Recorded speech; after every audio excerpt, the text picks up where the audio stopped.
গণেশ চতুর্থী আমার সব বন্ধুদের।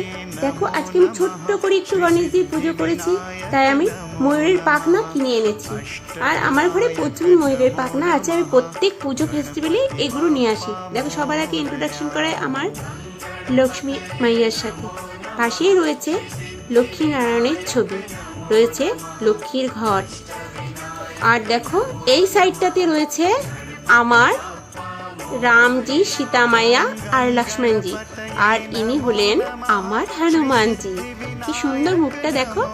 আর রয়েছে কি দেখো আমার মন্দিরে, দেখো শ্যামজি রয়েছে, আর সঙ্গে একটা ত্রিশূলও আছে।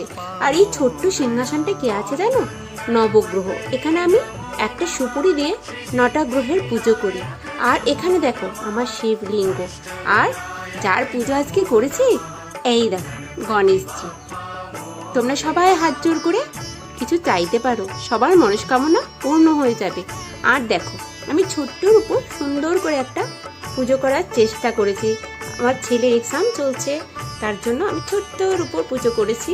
দেখো এই সাইডেও রয়েছে ঠাকুরের ভোগ।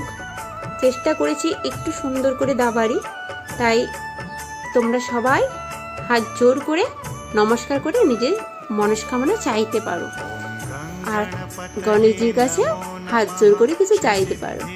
আর সবাই মিলে বলো ওং গং গণপতি নমো নমঃ, শ্রী সিদ্ধি বিনায়ক নমো নমঃ, অষ্ট বিনায়ক নমো নমঃ, গণপতি বাপ্পা মোরিয়া। চলো আজকের মতো আমি এখানেই শেষ করছি।